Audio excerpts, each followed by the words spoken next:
Assalamualaikum warahmatullahi wabarakatuh. Pada hari ini saya akan membentangkan bajet saya yang telah dibekalkan oleh pihak kerajaan untuk digunakan di kawasan pegangan saya. Jumlah bajet yang telah dibekalkan oleh pihak kerajaan adalah sebanyak RM500,000. Sudah pastinya bajet ini akan saya gunakan dengan sebaiknya untuk menyelesaikan pelbagai permasalahan penduduk dan menggunakannya untuk menambah baik kehidupan. Bajet saya merangkumi 3 aspek. Yang pertama, membaiki infrastruktur dan kemudahan awam. Yang kedua, kemudahan pendidikan. Dan yang ketiga, kebajikan rakyat. Yang pertama, menaik taraf infrastruktur dan kemudahan awam. Saya telah membekalkan bajet sebanyak RM150,000 untuk menaik taraf infrastruktur dan kemudahan awam.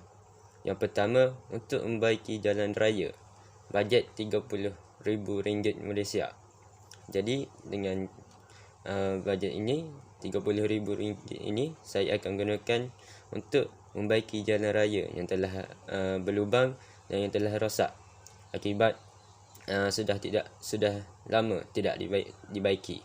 Yang kedua, saya akan memasang lampu jalan di kawasan kampung dengan bajet sebanyak RM15,000.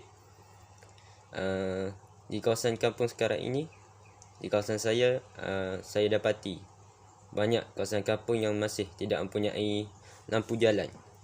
Hal ini dapat memberi bahaya kepada para penduduk kerana kekurangan sumber cahaya dan berisiko untuk diserang oleh haiwan dan juga jerompak dan juga disama.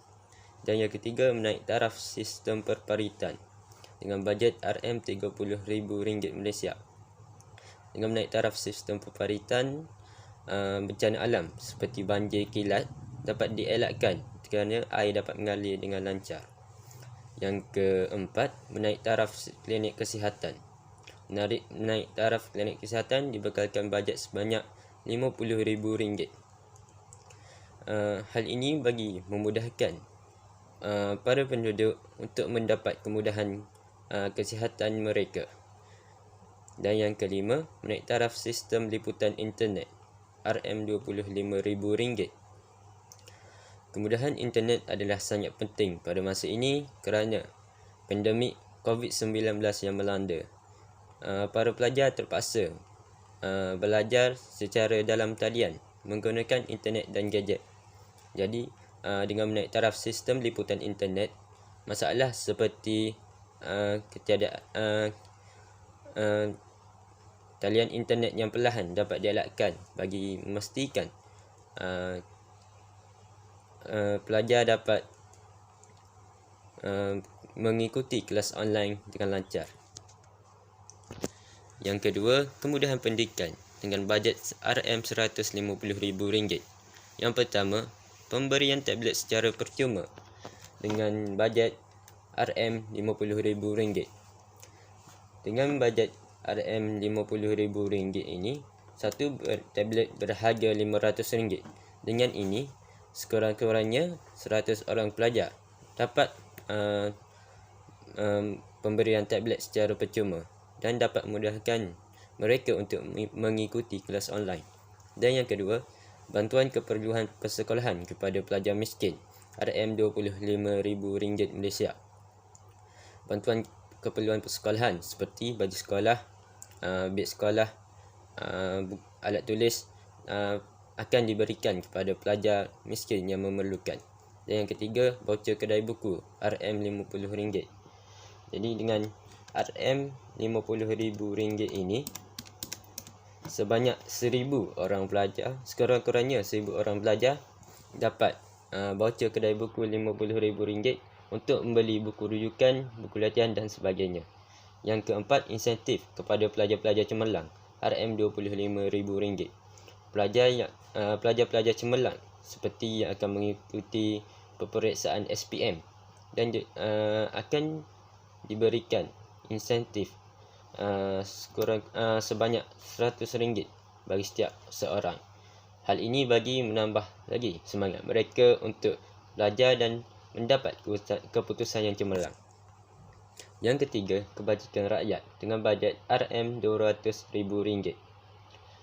Yang pertama, bantuan kepada anak-anak yatim sebanyak RM75,000. Bantuan ini akan diberikan seperti bantuan persekolahan, bantuan keperluan harian. Dengan ini dapat meringankan beban mereka dalam kehidupan seharian. Yang kedua, bantuan keperluan harian kepada ibu tunggal RM75,000.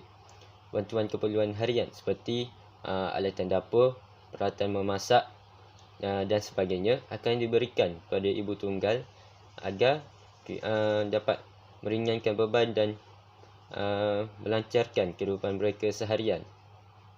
Yang ketiga, program kelas ilmu perniagaan secara percuma kepada peniaga-peniaga kecil RM25,000.